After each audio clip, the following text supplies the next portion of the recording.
सत्य, इसके बगैर चलोगे तो ठोकर जरूर खाओगे। इसे साथ नहीं ले चलोगे तो जिंदगी में धोखा जरूर खाओगे। इसे ओढ़े बगैर चलोगे तो जिंदगी के ठंड में आप कांपते रह जाओगे, अंधेरे और अंधविश्वास में घिर जाओगे। आकाश की ऊंचाइयों को अगर आप छूना चाहते हो तो सत्य आपके पंखों के नीचे वो पवन होगा। सत्य क्या है? अगर बाइबल कहता है कि आकाश और पृथ्वी टल जाएगा लेकिन ये वचन टलेगा नहीं। अरे क्यों बाइबल पे ही विश्वास करें? क्या और कुछ सत्य नहीं है? ये सवाल आपके दिमाग में घूमता हो। नोहा, अब्राहम, डेविड, यार सब मन घड़त कहानियां जैसा लग रहा है। यार बाइबल में लोगों का इतना सारा उम्र कैसे हो सकता है? बाइबल के अंदर दर्शाए गए परमेश्वर के बारे में लोगों को बहुत सारी गलतफहमियां। Why there is so much of violence, genocide, prejudice, injustice in the Bible? एक बात बताओ, ईश्वर फादर है, सन है कि होली स्पिरिट है? ईश्वर का सीन समझ और उसकी योजनाओं को हम लोग समझने में असमर्थ रहते हैं। कमारी में से जन्म लिया है, मजाक है क्या? कौन फिर से आने वाला है? यीशु? तो आइए मिलकर खोजते हैं ऐसे ही हमें कई बार उलझाने वाले सवालों को और उनके बाइबल से जवाबों को सुनने के लिए एक नई श्रृंखला जो सनातन सत्य को आप तक पहुंचाने के लिए शुरू होने जा रही है, सत्य की लहर। हेलो गिरीश भाई, कैसे हैं आप? कन्नत भाई, वेलकम। Thank you. या कैसे चल रहा है स्टडी? छोटे छोटे बुक्स पढ़ रहे थे इतने दिनों से, अब थोड़े बड़े स्टडी करने वाले हैं। अभी अगर मैं आपको मेरा ऑब्जर्वेशन बताऊं कि ये छोटे छोटे बुक्स के अंदर यानी एकदम एक तरीके का समझो एक फ्लो जा रहा था, और सेम वो जैसे आपने बताया था कि पोइटिक बुक्स हैं तो पोइटिक जैसा ही फ्लो आ रहा था। मेरा तो ऐसे पढ़ पढ़ के सोच विचार भी थोड़ा पोइटिक जैसा ही हो गया था। तो अमेजिंग था। और ऐसे पढ़ पढ़ के फिर अचानक से जब ये इस बुक पे आए, यशाया, आइजिया, तो एकदम थोड़ा माइंड ब्लोइंग जैसा बोलते हैं ना, तो it has blew my mind to an extent. एक तो इतना बड़ा पढ़ पढ़ के बहुत सारे 60+ चैप्टर्स हैं इसके अंदर। उसके बारे में मैं सोच रहा था कि इतना सारा बड़ा बुक और इसके अंदर के जो थॉट्स हैं, इसके अंदर जो ऐसे सब कुछ ऐसा लग रहा था कि अभी के बारे में बता रहा है, कुछ ऐसा लग रहा था कि भविष्य के बारे में बता रहा है।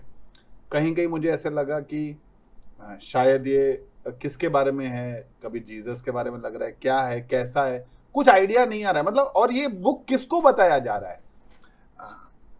वहाँ के लोगों को बताया जा रहा है, जनरल लिखा गया है, हमारे लिए है, कौन सी जनरेशन के लिए लिखा गया है, ये बहुत सारे थॉट्स थे और बहुत सारी बातें हैं। तो इस बुक के बारे में आप ओवरव्यू दे दीजिए। आपका सवाल भी इतना बड़ा हो गया है बुक के साइज पे कि लग रहा है कि आज सिर्फ इस पे ही हम बात करने वाले, एक ही सवाल इतना बड़ा। हाँ। आइजिया देखिए बहुत बड़ा बुक है और बहुत ही स्पेशल बुक है। आइजिया बुक जो है, अगर कोई पूरे बाइबल को देखकर अगर कोई सोचे कि 66 बुक्स, इसको कब हम पढ़कर ख़त्म करेंगे और कैसे समझ में आएगा। आप जैसे आइजिया का ओवरव्यू पूछ रहे हो, वैसे बाइबल का ओवरव्यू आइजिया है। ओके। क्योंकि आइजिया में 66 बुक्स है, 66 चैप्टर्स है। Okay. जैसे बाइबल में 66 बुक्स है। हाँ। और ये चैप्टर्स इतना इंटरेस्टिंग है कि इसका डिवीजन भी जब आप देखेंगे कि 1 to 39 चैप्टर्स जो है वो ओल्ड टेस्टिमेंट के सारे हिस्टोरिकल फैक्ट्स और उसके जो सारे जो हुए थे और जो किंग्स है उन सारे बातों में जो प्रोफेसीज है वो सारे बताए गए।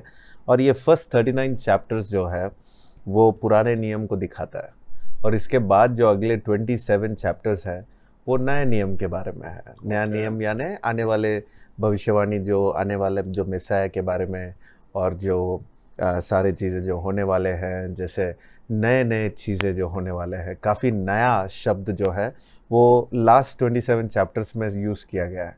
काफ़ी बार आप पढ़ोगे न्यू न्यू न्यू, तो ये सारे जो है न्यू टेस्टिमेंट को दिखाता है, जो नया नियम जिस पर हम अभी तक गए नहीं हैं।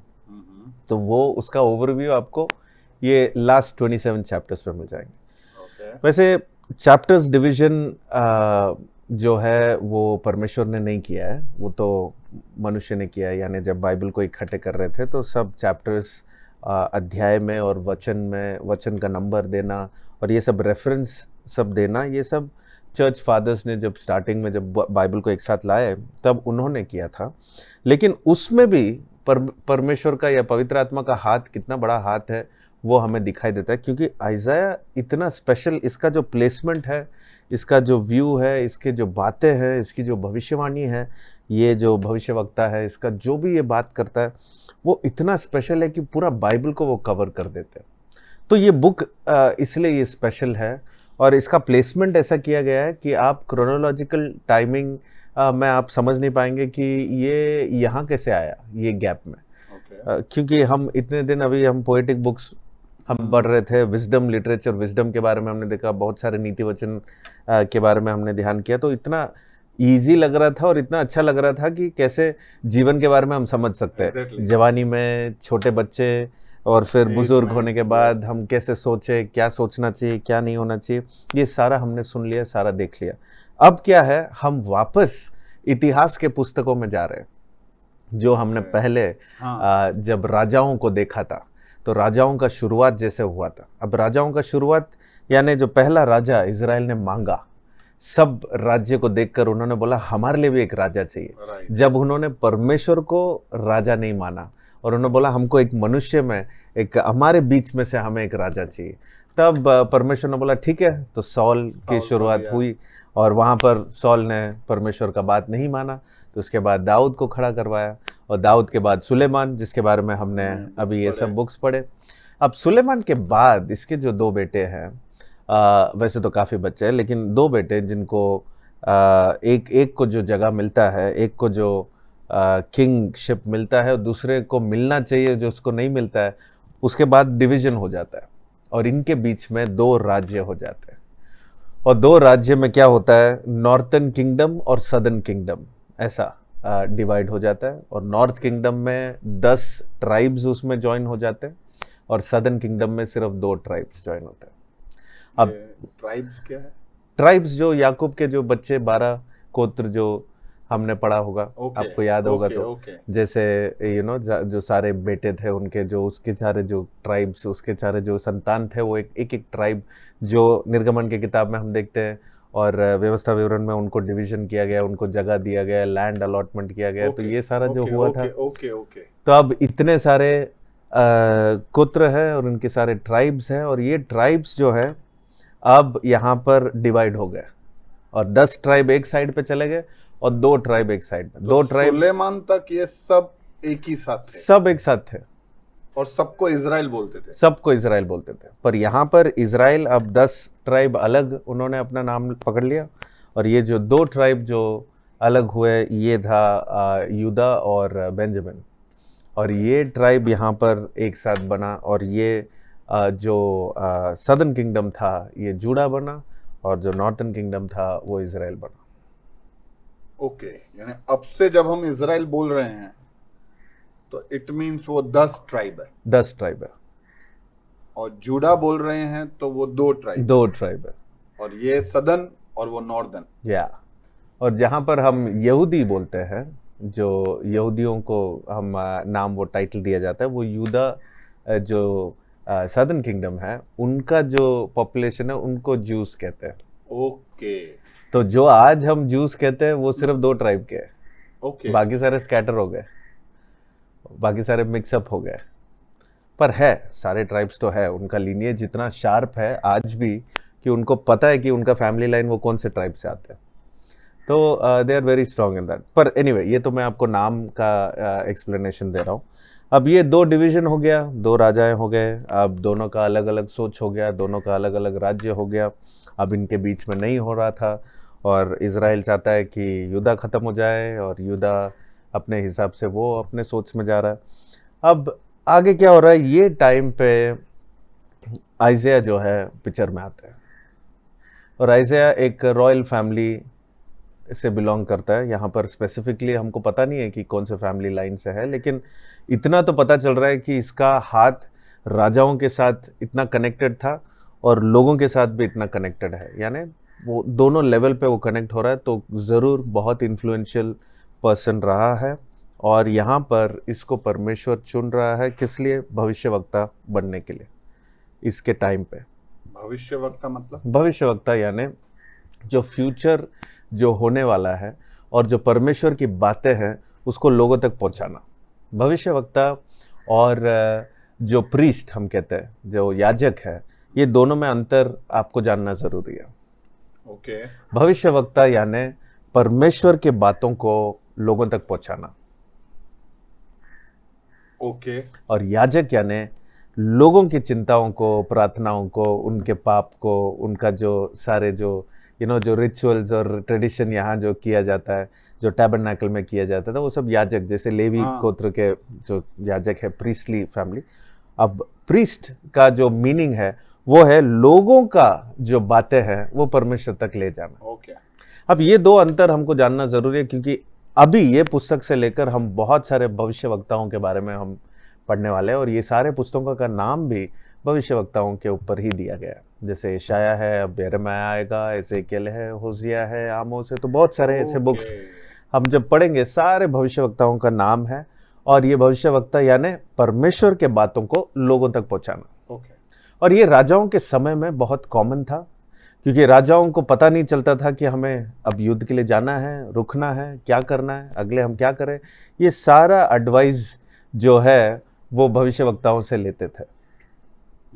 तो वो टाइम पे आप अगर राजाओं और इतिहास के पुस्तकों में अगर आप याद करेंगे, तो वहाँ पर बहुत सारे ऐसे लोग थे जो भविष्यवक्ता कहलाते थे, लेकिन कुछ लोग झूठ भी होते थे और कुछ लोग सच भी होते थे। तो हमने आगे साउल के टाइम पे जब शमूएल को पढ़ा, तो शमूएल भी एक भविष्यवक्ता ही यस था। वो तो इनफैक्ट शमूएल का अगर हम उसका जो काम, उसका जो बुलाहट देखेंगे, तो वो बहुत सारे गैप्स को फिल कर रहे थे। वो जज भी था, वो प्रीस्ट भी था, और वो एक प्रॉफिट भी था। तो उसने बहुत सारे पोजीशंस लिए, और फिर उसने फर्स्ट राजा भी उसने अनॉइंट किया, और सेकंड राजा भी उसने किंग को अनॉइंट किया, और फिर बाद में सुलेमान आया, और फिर उसके बाद ऐसे कंटिन्यू। तो इनके साथ, राजाओं के साथ हरदम भविष्यवक्ताएं होते थे, और वैसे ही यशायाह ने भी अपना काम राजाओं के साथ निभाया। तो उसका कनेक्शन इसलिए आप देखेंगे राजाओं के साथ भी था और लोगों के साथ भी था, और ये बहुत ही एक इन्फ्लुएंशियल आदमी था। तो ये आइशिया कौन से राजा के साथ था? नॉर्दर्न किंगडम वाले के साथ कि सदर्न किंगडम वाले के साथ? वैसे तो नॉर्थन किंगडम के टाइम से रिलेटेड ही बताया गया है, क्योंकि ये दोनों को एड्रेस करते हैं। अच्छा, यहाँ पर आप देखेंगे कि दोनों किंगडम को यहाँ पर एड्रेस करते हैं, और दोनों को क्लियर से यहाँ पर बताया गया है कि कितना कंसर्न इन्होंने रखा है, और ये सब बताया जाता है। ओके। आपका भी आंसर छोटा नहीं था। ठीक है, ये उसका ओवरव्यू है। यानी ये कुल मिला के, यानी ये एक बुक जो है ये प्रोफेटिक बुक है, राइट? यस। ओके। अच्छा, इसकी शुरुआत में हम इसका जब स्टार्ट देखते हैं, तो ऐसे ही थोड़े 2-3 चैप्टर्स के बाद हम देखते हैं कि जब उजिया राजा मरा, तो वहां पे ऐसा लिखा है कि उसको एक सपना आता है, या सपना आता है या वो ऐसा देखता है। सपना तो वर्ड है नहीं, पर मेरे को ऐसा लगा कि सपना है या विजन है या क्या है, कैसा है। तो ठीक है, वो तो चलो परमेश्वर कुछ भी दिखा सकता है, पर वो ऐसा क्यों लिखा है कि जब उजिया राजा मरा? तो मतलब क्या उसके मरने का सब लोग वेट कर रहे थे, तब मैं दिखाऊंगा, या नहीं? क्या रीजन क्या था उसके बारे में? हाँ, तो उजिया राजा, जैसे राजा का नाम यहाँ पर दिया गया है, ये आप पूरे बाइबल में जब आप देखोगे कि कोई भी समय में, अब्राहम के समय में आप देखेंगे तो राजाओं का नाम वहाँ पर भी दिया गया है। मैं इतना पुराना आपको पहला पुस्तक में ले जा रहा हूँ, और आप फिर उसके बाद निर्गमन की किताब में जो मिस्र देश में थे, तो वहाँ राजाओं का नाम दिया गया है। और फिर आप देखेंगे कि इन लोग जब भटकते हुए जब बाहर चलते रहते, जब मरुभूमि में चल रहे, डेजर्ट में चल रहे, वहाँ पर भी राजाओं का नाम दिया गया है। और फिर आप आगे देखेंगे राजाओं का ही पुस्तक आ जाता है, इतिहास का पुस्तक आता है, राजाओं का नाम है। फिर आप ये सारे पोइट्री बुक में भी राजाओं का नाम है।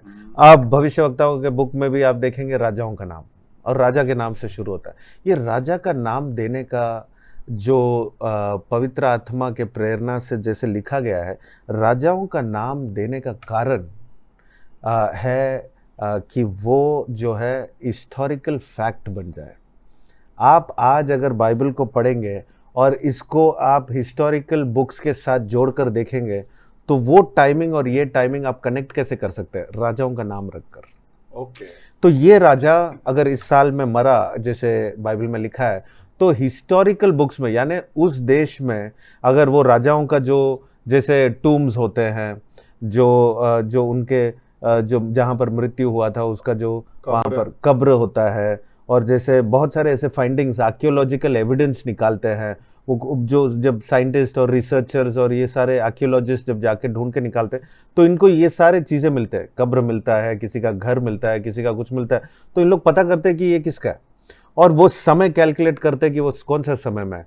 और जब देखते हैं बाइबल का ये जो कहानियाँ जो अब्राहम के टाइम, यानी शुरुआत से मैं जब कह रहा हूँ कि वो टाइम, और ये सारे जो कब्र मिलता है, ये सारे जो नाम जो लिखे गए हैं, क्योंकि हर एक कब्र में एक मैसेज लिखा होता है, किसी का नाम लिखा होता है।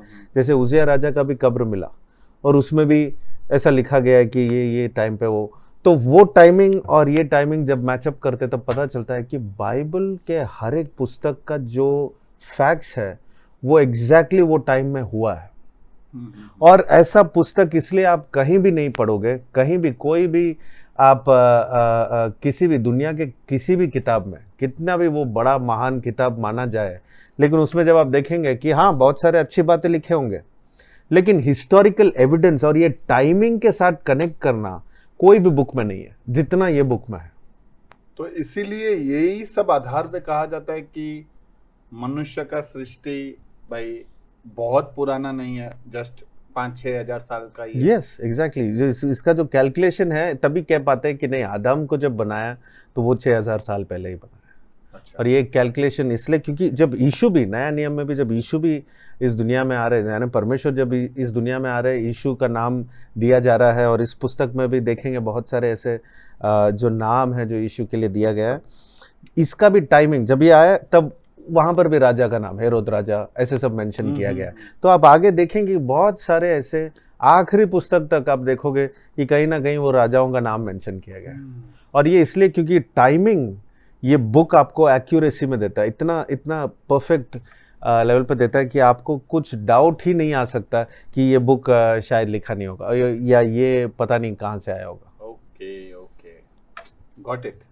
तो उजिया जब मृत्यु हुआ, तब यशायाह ने अपना सेवा शुरू किया या भविष्यवक्ता बना।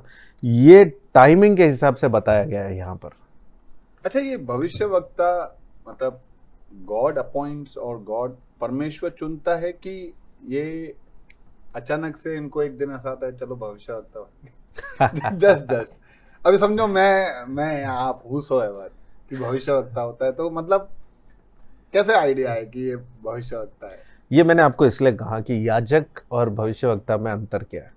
दोनों परमेश्वर और मनुष्य की सेवा में लगे, और दोनों का काम यही है कि याजक मनुष्य यानी लोगों का चिंताओं को परमेश्वर के पास लेके जाए और परमेश्वर के बातों को लोगों तक पहुंचाए। ये भविष्यवक्ता का काम है। यानी आप भविष्यवक्ता को अगर पहचानना चाहते हो तो आपको ये जानना है कि ये कितने बार परमेश्वर के सामने खड़े होते हैं और कितने बार हमारे सामने खड़े होते हैं, और ये कैसे बातों को हमारे पास ले आते हैं। यानी आप भविष्यवक्ता के बातों को जब आप पढ़ोगे पुस्तक में, आगे भी पुस्तकों में पढ़ोगे, तो अच्छा नहीं लगेगा कि ऐसी सारी बातें मुंह पे बोलते हैं और लगता है कि ये कितना हिम्मत है इसको ऐसे कहने के लिए। यानी भविष्यवक्ता का काम अपने सोच से, अपने मन से, अपने भावनाओं को रख के, अपने सोच कैलकुलेशन को रख के बोलना ये नहीं होता है। सीधा परमेश्वर से सुनते, वहां पर परमेश्वर की उपस्थिति से सीधा उतर आकर हमको बोलते हैं। मैं ऐसा सवाल क्यों पूछा, उसके पीछे कारण क्या है? इवन टुडे, आज की जनरेशन में भी आई सी कपल ऑफ पीपल, ठीक है, अभी दुनिया उनको कोई भी नाम से बुलाता हो, पर वो ऐसा बोलते हैं कि हमें परमेश्वर से डायरेक्ट कनेक्शन है, एंड देन वो सब बताते हैं। तो क्या, कैसे पता चले कि प्रॉफिट या भविष्यवक्ता सेल्फ मेड है कि चोजन वन है, चुना हुआ है कि खुद से ही उसने? देखिए, आपने एक बात ऐसे पूछा जो मैं आने वाले दिनों में आपको मैं बताऊंगा, लेकिन थोड़ा सा कह देता हूं कि वरदान और एक ऑफिस होल्ड करने में ये दोनों फर्क है। यानी भविष्यवक्ता का जो बुलाहट है ये सीधा एक ऑफिस जैसा, ऑफिस यानी एक जैसे एक आपको एक काम में लगा दिया है, आप एक कंपनी में काम कर रहे हो और वो कंपनी में एक कैबिन दिया है, एक ऑफिस है आपका, तो वो ऑफिस में आप काम कर रहे हो, आप और कहीं नहीं बैठ सकते, वहीं पर आप बैठोगे। तो वो आपका बुलाहट है कि परमेश्वर ने आपको अपॉइंट कर दिया है कि आप वहाँ पर भविष्यवक्ता होगे। आप हर दम परमेश्वर के वाणी को सुनकर आप लोगों के पास आकर बात करोगे। लेकिन जो वरदान है, गिफ्ट है, वो आज के ज़माने में गिफ्ट्स होते हैं, जो भविष्यवाणी कहने वाला गिफ्ट होता है कि कभी एक बार परमेश्वर हमसे बात करता है और हम आकर कहते हैं कि परमेश्वर ने मेरे मन में डाला और ये बोला। तो वो एक रीति से, तो वो भविष्यवक्ता नहीं होते। अच्छा, वो एक गिफ्ट है कि आज यूज हुआ और कल नहीं हुआ, कल मुझे पता ही नहीं चला क्या बात किया परमेश्वर ने। यानी कुछ एक ऐसे इंस्टेंसेस होते हैं जहां पर परमेश्वर बात करता है, पर ऐसा नहीं कि कुछ लोग कुछ सपने देखे और आप सपने में ऐसा लगा कि ये बहुत स्ट्रांग सपना है। काफ़ी बार हमको ऐसे सपने आते हैं जहाँ पर सपने याद रहते हैं उठने के बाद, तो ऐसा लगता है कि परमेश्वर कुछ कह रहा है। हाँ, अच्छा सोच है ऐसा सोचना कि क्या परमेश्वर मुझसे बात कर रहा है, ये सोचना अच्छा है, फिर प्रार्थना करना अच्छा है, फिर वचन में ढूंढना ज़रूरी है कि वचन में क्या लिखा है, जो मैंने सपना देखा उससे रिलेटेड क्या है। लेकिन सडन से ऐसा किसी को लगता है कि आज सपने में परमेश्वर ने मुझसे बात किया और आके सुना दिया, समझिए आप किसी को आके बता दिया, ये सब कह दिया, तो काफ़ी बार फिर चेंज हो जाता है। फिर अगले दिन उन्होंने बोला कि नहीं नहीं, परमेश्वर आज मुझे नहीं बताया, शायद वो गलत है, मैं आज एक और बार बता दूँ। तो ऐसे सारे चेंज करने वाले भविष्यवक्ताएं जो है वो डाउट नहीं करते अगर परमेश्वर ने उनसे कुछ बात किया है। ओके, वो सीधा बोलते हैं और वैसा ही होता है। और यशायाह ऐसा एक भविष्यवक्ता था जो बहुत बोल्ड था, बहुत करेजियस था, और उसने जो भी कुछ बातें बोली है लोगों ने एक्सेप्ट ही नहीं किया। लेकिन आज कैसे होते हैं लोग, जो है मनुष्य प्रिय बनने की कोशिश करते हैं, यानी लोगों को क्या सुनना है। और ये पुराने नियम में भी हमने निर्गमन किताब से भी देखा, बहुत सारे ऐसे आप अपने इतिहास में भी पढ़ा होगा कि लोग ट्राई करते हैं कि राजा को खुश रखना है, तो बता देते हैं कि पता है आप जाओ युद्ध करने जाओ, ऐसा गलत आवाज देते थे और राजा वहां जाकर युद्ध करता था, मर जाता था वो वहां पर। तो ऐसे सारे राजाओं को खुश करने के लिए, लोगों को खुश करने के लिए जो बातें कहते हैं वो भविष्यवक्ता नहीं कहलाते। ओके, अच्छा, फिर मैंने आपको एक सवाल पूछा, ये बुक में मेरे को समझ नहीं आया, ये एड्रेस किसको किया गया? हाँ, ये बुक किसके लिए है? वैसे तो एक तो है कि ये बुक जब बताया जा रहा है, जब लिखा जा रहा है, तो ये उस समय में इजराइल यानी जूडा और इजराइल दोनों के लिए मैसेज तो है ही, पर उसके साथ साथ क्योंकि ये पुराने नियम, नए नियम, फ्यूचरिस्टिक, ऐसा लगता है कि यशायाह टाइम ट्रैवल कर रहे हैं कि एक जगह से दूसरे जगह में जा रहे हैं। जो आज रिसर्चर्स और जवान बच्चों का जो इंटरेस्ट है कि नहीं, टाइम ट्रैवल का कुछ मशीन होना चाहिए कि हम पिछले 1000 साल पहले भी जाए और आगे 1000 साल बाद में भी जाकर देख कर आए। और यशायाह ऐसा था, इतना परमेश्वर का करीब था कि परमेश्वर उसको आने वाले 1000 साल के बाद भी, या 2000 साल, 3000, इतने, यानी वो फ्यूचर की बातों को भी परमेश्वर उसको बताता है, और पिछले हिस्टोरिकल बातें भी उसको बताता है, और प्रेजेंट बातें भी हैं। यानी यशायाह पुस्तक आप पढ़ोगे तो आप ये सारे जनरेशन या सेंचुरीज के बातें आप इसमें देख सकते हैं। उसने आने वाले किंगडम्स के बारे में बात की है, आने वाले कौन से जगह से राजा उठेगा और हमें वो मारेगा और हमको बंधन में ले जाएगा, और फिर तुम लोग, क्योंकि तुम लोगों ने परमेश्वर की बातों को नहीं सुना, तुमने बुराई की, तो तुम ये सब होगा। तो ये सारी बातें जब वो बता रहा है लोग विश्वास नहीं करते हैं, लोग को लगता है कि ये कौन सा आदमी क्या कह रहा है, इसको इग्नोर करो, हम तो मज़े में हैं। ऐसे आज अगर मैं कहूँ, यशायाह जो है यहूदियों के बीच में, आज के समय में यहूदियों के बीच में मूसा, अब्राहम, इसके साथ यशायाह को रखा गया है। यानी वो लेवल पे मानते हैं कि यशायाह कितना स्पेशल था और कितना बड़ा एक भविष्यवक्ता था। लेकिन उस समय में जब यशायाह जिंदा था और जब वो बात कर रहा था, तब किसी ने भी उसको माना नहीं। पर हाउ कम, जबकि उसके बातों का फिर इम्पैक्ट तो आया ही होगा ना सबके ऊपर। इम्पैक्ट यानी सब के सब जो भी कुछ उसने ये पुस्तक में बताया सब होने लगा और सब इसके बाद आने लगा। और ये इसके बाद जितने भी प्रोफेटिक बुक्स है वो इसका रिजल्ट ही है सब कुछ।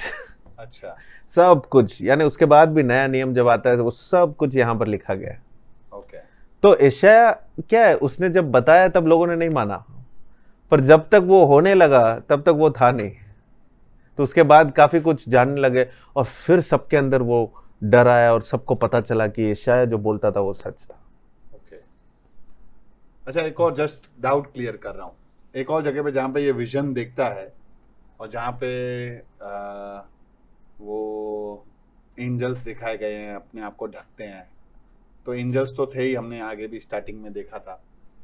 तो फिर वहाँ पे ऐसा आता है कि कौन जाएगा मेरे लिए, तो इट मीन्स कि all prophets are chosen by God for doing God's work. यानी परमेश्वर की बातों तक, उनके लोगों तक पहुंचाने के लिए परमेश्वर किसी को चुनता है, और ऐसे चुनाव कि वो लोगों में से एक आइजिया था। Very true. एक आइजिया था।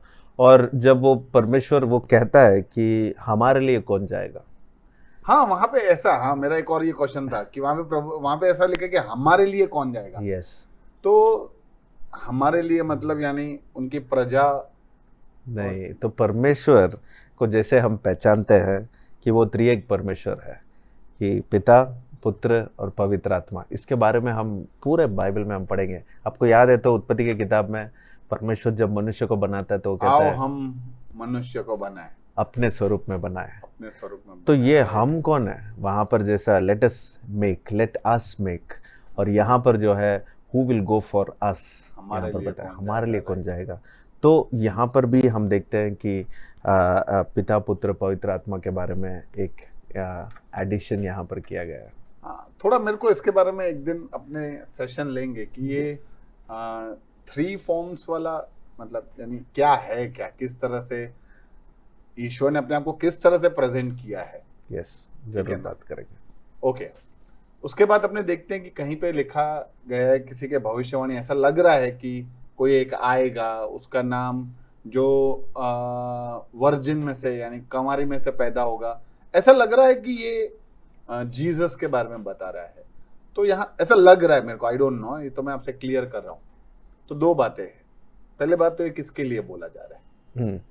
तो यहाँ पर क्या हो रहा है, अब देखिए ये राजा और राज्य डिवाइड हो गए, और यहाँ पर तुरंत क्या हुआ, इन लोग परमेश्वर को छोड़ दिए और फिर अपने अपने हिसाब से जीने लगे और पाप करने लगे, गलत करने लगे। फिर आइडोलेट्री आ गया, फिर इमोरालिटी आ गया, सारे चीज़ें जो भी आप दुनिया की सांसारिक चीज़ें हैं वो फिर शुरू हो गया। और यहाँ पर क्या हो रहा है, इतने सारे होने के बाद अब यशायाह आ रहा है और यशायाह कह रहा है कि देखो बहुत बड़ा एक एंड आने वाला है हमारे लिए, हम सब बंधन में जाने वाले हैं। किंग्स आर राइजिंग, परमेश्वर राज्यों को खड़ा करवा रहा है और वो हमारे विरुद्ध आएंगे और हमें ख़त्म कर देंगे। और ये सब कहते हुए खास करके असीरियंस के बारे में कहता है। और असीरियंस वो टाइम पे दे वर द राइजिंग किंगडम, और वो उठे तब तक जब तक वो रूल कर रहे थे। उसके बारे में बेबीलोन्स के बारे में वो इंट्रोड्यूस करता है, उसके बीच में फिर वो पर्शियंस के बारे में इंट्रोड्यूस करता है। तो ये सारे राज्य हिस्टोरिकली आप देखोगे ये सारे ऐसे राज्य थे जो पूरे दुनिया को इन लोग रूल कर रहे थे। जैसे आखिर में हम जानते हैं कि ब्रिटिशर्स थे, तो उससे पहले रोमन्स थे। तो रोमन्स आप समझ सकते हैं, यीशु के टाइम में रोमन्स थे। तो आप ये सब हिस्टोरिकल सब कुछ स्टेप बाय स्टेप यशायाह यहाँ पर भविष्यवाणी करता है ये बुक में।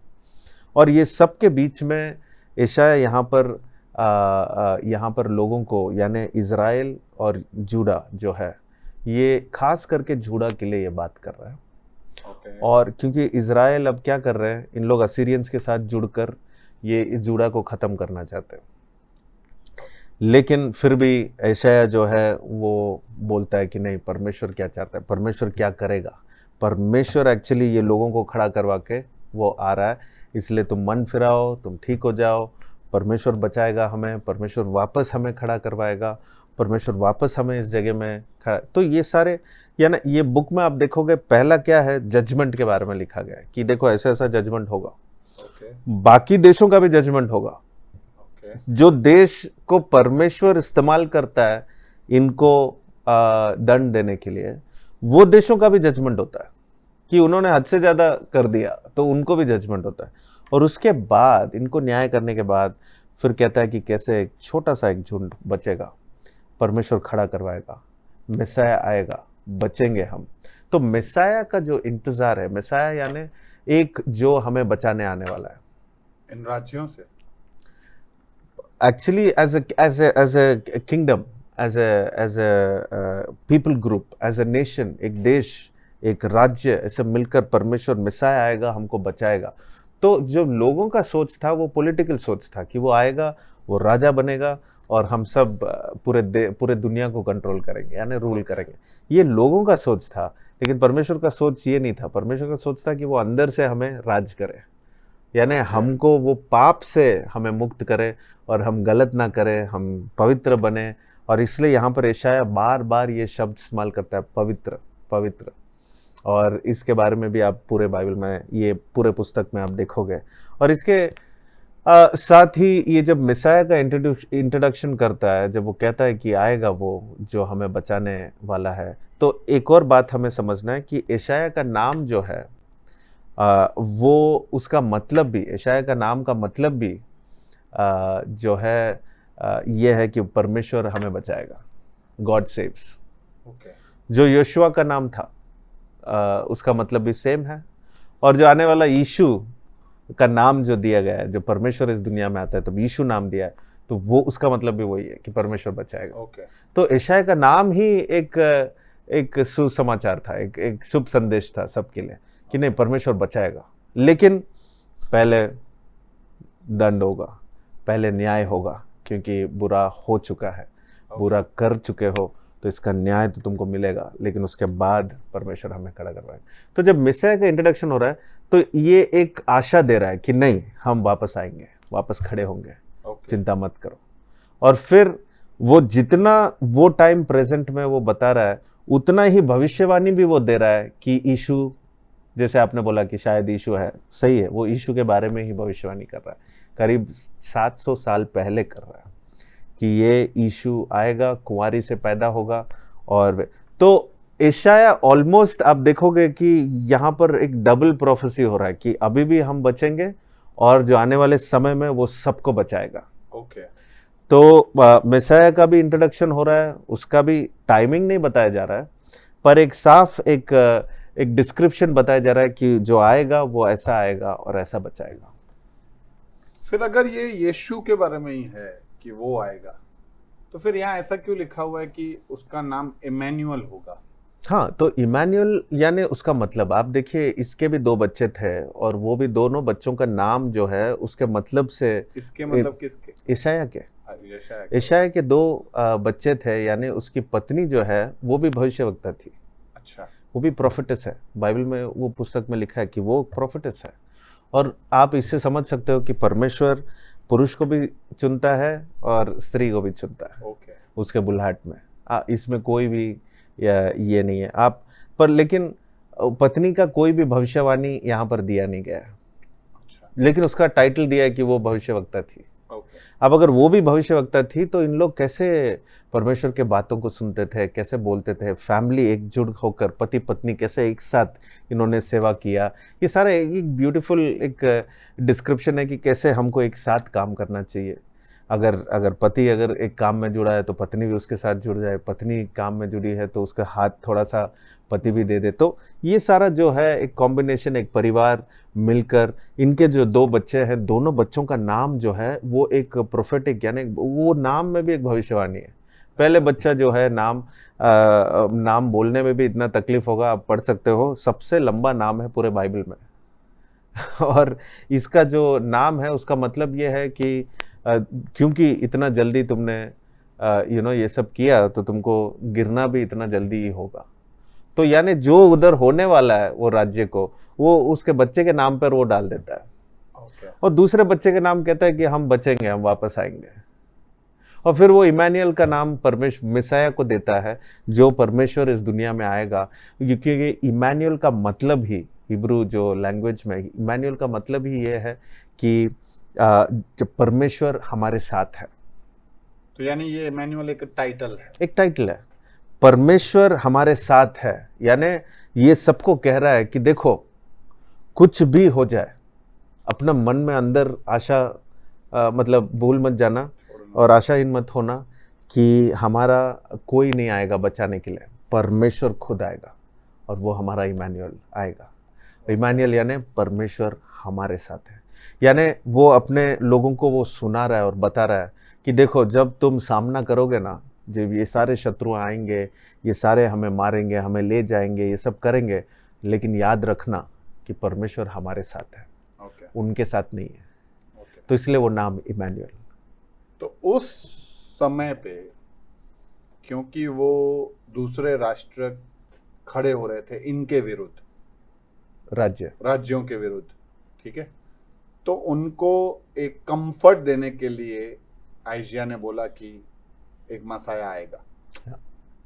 आज की डेट में ये चीज हम अपने ऊपर कैसे इम्प्लीमेंट करें? आज के दिन में नया नियम होने के बाद हम जो जीवन आज जी रहे हैं, हमारा मसीहा आ चुका है। आज जो यीशु है, जिसका नाम यीशु दिया है, लेकिन वो परमेश्वर है जो इस दुनिया में आया ताकि वो इमैनुएल बन सके, यानी परमेश्वर हमारे साथ, और वो सदा के लिए हमारे साथ है। इसलिए तो बाइबल को हम समझ पा रहे हैं, हम उसके बारे में बात कर पा रहे हैं, क्योंकि परमेश्वर आज हमारे अंदर है, वो हमारे अंदर बस चुका है, वो हमारे साथ है और वो हमें समझाता है कि ये सारे वचन। मैं कैसे आपको समझा रहा हूँ, इसलिए नहीं क्योंकि मेरा कुछ बुद्धि है या मेरा कोई ज्ञान है, मेरा कुछ नहीं है, ये सारा परमेश्वर हमें सिखाता है और हम एक दूसरों को सिखाते हैं। और आज इमैनुएल हमारे साथ है और ये एक वादा है कि परमेश्वर को अगर आपने पहचान लिया, अगर आपने जान लिया, और जानना ज़रूरी है, इतने सारे हज़ारों साल से लोग ऐसे ही कुछ मान के आ रहे हैं, कुछ करते आ रहे हैं, मसीहा आने वाला है, कोई आएगा बचाने के लिए, ये हर कोई देश में, हर कोई राज्य में ये एक आशा था सबका कि कोई तो आएगा बचाने में, कोई तो आएगा हमको बचाएगा। ऐसे खास करके जो बंधन में होते हैं, जो किसी चीज़ में फंसे होते हैं, तो उनका सोच यही होता है कि कोई तो आएगा मुझे बचाने के लिए। अब ये जो है पूरे दुनिया के लिए, ये जो इच्छा सबके अंदर है, अब परमेश्वर खुद आया हमें बचाने के लिए और उसी का नाम यीशु रखा गया। पर ये तो भविष्यवाणी इजराइल या जूडा, जो भी राज्य या उस समय के लिए नहीं थी, उसी समय के लिए था। इसलिए तो मैं कह रहा हूँ कि वो यीशु उनके लिए नहीं आया। एक डबल प्रोफेसी है कि जितना वो यूदा के लिए वो बता रहा है, जितना वो इजराइल एज ए होल वो समझा रहा है कि देखो हम तो बचेंगे, हम वापस आएंगे, परमेश्वर हमारा हाथ नहीं छोड़ेगा, लेकिन जो बुरा हुआ है उसका तो दंड मिलेगा, हम सब स्कैटर हो जाएंगे, हम सब चले जाएंगे यहाँ से, लेकिन वापस खड़ा करवाएगा, हम आएंगे। लेकिन इसी के साथ साथ जब वो कह रहा है, वो डबल यूसेज हो रहा है कि उस समय के लिए भी यूज हो रहा है और आने वाले समय में भी इसका जो है पूरा जो फुलफिलमेंट है, इसका जो कंप्लीशन है, वो हम में आज भी हो रहा है, जैसे आज हमारे लिए यीशु आया। तो इसलिए मैं कह रहा हूँ कि ये जो second half of the book, जो 27 अध्याय है, इसमें पूरा शुरुआत ही 40वां अध्याय से ही आप देखोगे, पहला शब्द ही कंफर्ट कंफर्ट करके शुरू होता है। यानी वहां से शुरू होता है कि देखो चिंता मत करो, हम वापस खड़े रहेंगे, हमारा मसीहा आएगा। और उसके बाद वो सारा वर्णन किया गया है कि कैसे आएगा, क्या होगा, वो कैसे हमारे लिए वो हमारा जगह लेगा, अपने आप को कुर्बान करेगा, सब कुछ वहाँ पर वो बाइबल में इस भाग में दिया गया है। तो यशाया यानी जो 700 साल के बाद होने वाला है, और इतना ही नहीं, जो अभी तक नहीं हुआ, जो आखिरी दिनों में होने वाला है, जैसा नया जो पृथ्वी है और नया जो स्वर्ग है वो आएगा, वो सब उसने ऑलरेडी यशाया की किताब में दे दिया, उसने भविष्यवाणी कर दिया है। जो आने वाले, जो आखिर पुस्तक, जो प्रकाशित वाक्य जो पुस्तक है बाइबल में, उसकी जो बातें हैं वो यशाया ने ऑलरेडी कह दिया। तभी ये ओवरव्यू है पूरे बाइबल का। ओके, अभी बहुत कुछ है। आज के लिए इतना। और मैं अभी ये जो आपने सब बोला, मैं एक बार फिर से रिकॉल करूंगा, और जो सवाल होंगे बाकी हम अगले टाइम पे करते हैं। श्योर। थैंक यू केनथ भाई। या गॉड ब्लेस। Thank you. सत्य, इसके बगैर चलोगे तो ठोकर जरूर खाओगे। इसे साथ नहीं ले चलोगे तो जिंदगी में धोखा जरूर खाओगे। इसे ओढ़े बगैर चलोगे तो जिंदगी के ठंड में आप कांपते रह जाओगे, अंधेरे और अंधविश्वास में घिर जाओगे। आकाश की ऊंचाइयों को अगर आप छूना चाहते हो तो सत्य आपके पंखों के नीचे वो पवन होगा। सत्य क्या है? अगर बाइबल कहता है कि आकाश और पृथ्वी टल जाएगा लेकिन ये वचन टलेगा नहीं। अरे क्यों बाइबल पे ही विश्वास करें? क्या और कुछ सत्य नहीं है?